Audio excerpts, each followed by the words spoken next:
I hate the moon. I am afraid of it.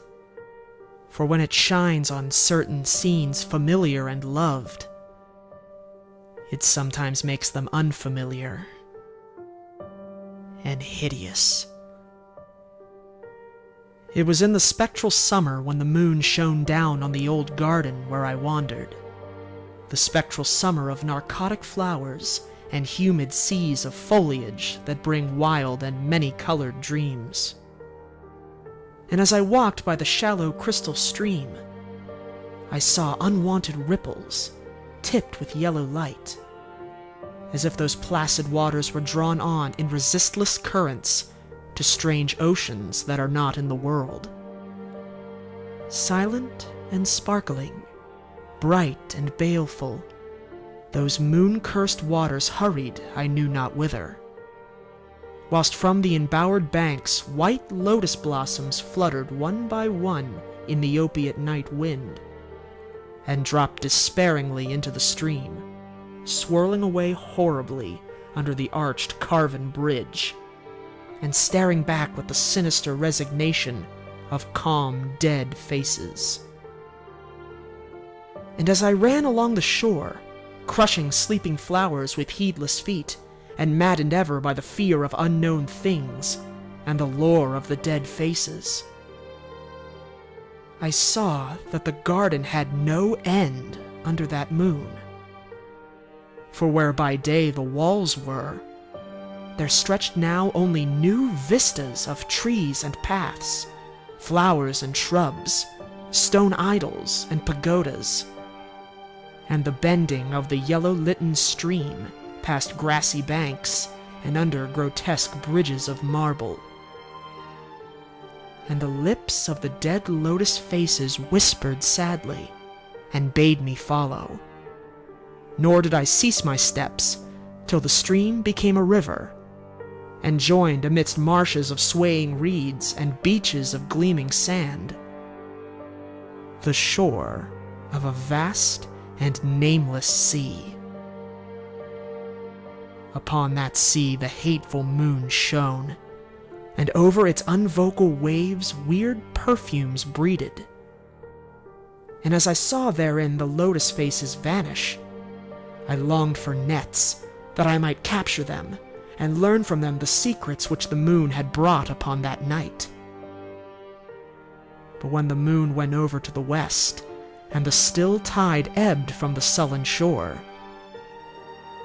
I saw in that light old spires that the waves almost uncovered, and white columns gay with festoons of green seaweed.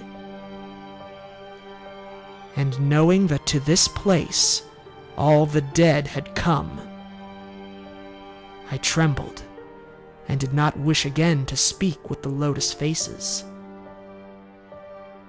Yet when I saw afar out in the sea a black condor descend from the sky to seek rest on a vast reef, I would fain have questioned him, and asked him of those whom I had known when they were alive.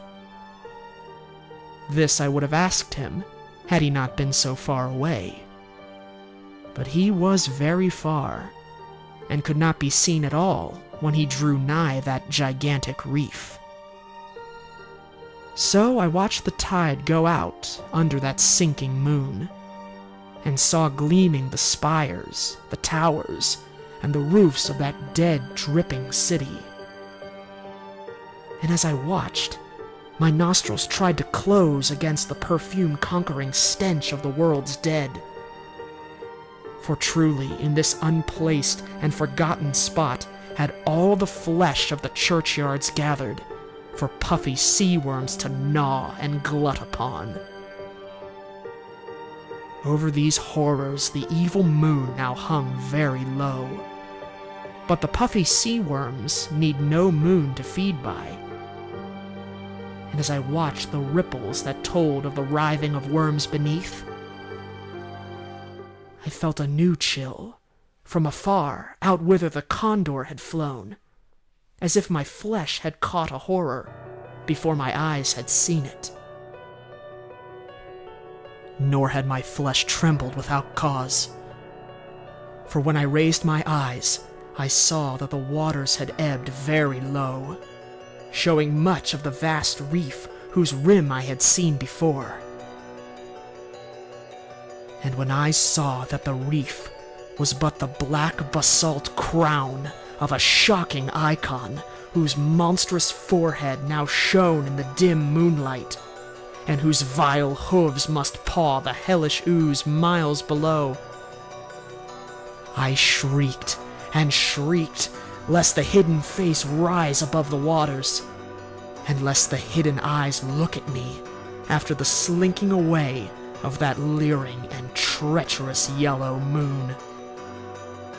And to escape this relentless thing, I plunged gladly and unhesitantly into the sinking shallows, where amidst weedy walls and sunken streets, fat sea worms feast upon the world's dead.